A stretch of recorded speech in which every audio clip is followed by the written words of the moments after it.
Day 2 of the 2019 NFL Draft is in the books. It was a busy one for the Minnesota Vikings and for General Manager Rick Spielman, who joins us right now. Day 3 is going to be busier, that's for sure. But let's just start with Day 2. You had a couple of pretty good players. Yeah, no, we're very excited about Irv Smith Jr. to get him in here. He brings us the versatility as an H-back, as a fullback, as a guy that you can put out in the slot and try to create mismatches with the defense. So we don't really have a tight end like that on our roster right now. And I know what Kevin Stefanski wants to do on offense and some of the things we're going to do, it's a valuable asset. Mm-hmm. Alexander Mattison is the running back that you guys selected.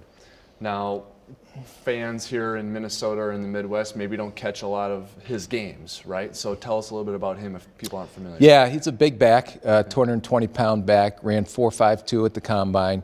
When you watch his tape, we did a lot of group studying on him. He's a downhill slash type runner. He has enough speed to get to the outside. Has very good hands.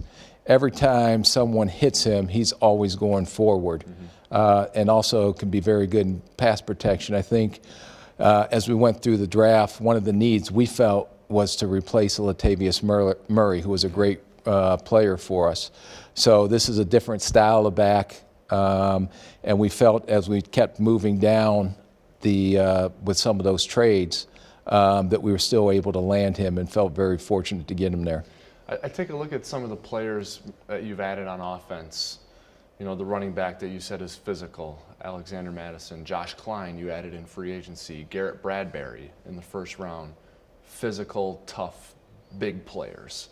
Was that by design, or is that? Yeah, well, we always want to get smart players that have a true passion for this game, that also are high character guys. And every one of these guys have came in and checked all our boxes as we went through the pre-draft process. Going back to Irv Smith, we were showing the highlights earlier in our conversation. You know, he almost, with the way he can run routes and the way he looks on the field, even after the catch, I mean, almost like a receiver. But, I mean, he's a tight end. But yeah, he has good ability. Yeah, speed upfield into his routes. He has very good quickness into and out of his cuts. And the one thing that's impressive about him is after he catches the ball, he's a dangerous runner. Yeah. And those are some of the things that we're trying to create on offense, trying to create more explosive plays, trying to get some explosive playmakers along with the guys we already have, and feel he's going to come in and do that for us. Now, you had a good idea about Garrett Bradbury before the draft, but he came here today and was touring the facility, and we had a chance to sit down with him and interview him, and he's really an impressive guy. Aside from, you know, the game against Clemson when he looked really good against those first rounders, or some really good games he had, what did you like about him as you learn more about him in the pre-draft process? Just the time that we spent with him and his approach and how important the game of football is to him. And you know that kid's going to come in here and compete every Sunday, compete every day in practice, do everything in the meetings he can to get prepared to make him the best football player he can be. Now, I hope the cameras are going on the draft room tonight, because I think Zim's going to try and sneak in there and cut the phone lines. No, we need him tomorrow because we may be moving back up in some areas. He wants you to take some players tomorrow, not trade. Well, we got 9 of them. Yeah, you made 4 trades. I mean, this is getting out of hand, Rick. Well, there were opportunities, you know, right. and you can't pass up opportunities that you think that, again, you can add capital and current draft currency and still pick up the players you covet.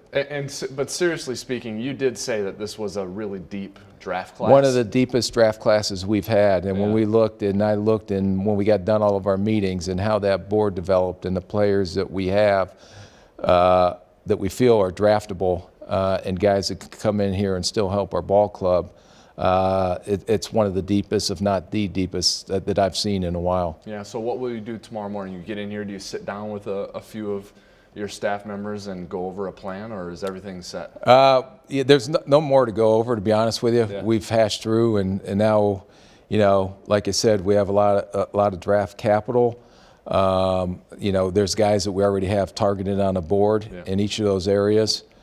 We can fill a lot of needs, and then if there is someone that we feel is significant, we can go ahead and, you know, have the capital move up to get them. We also have enough draft capital now that if someone approaches us about draft picks for next year, Sure.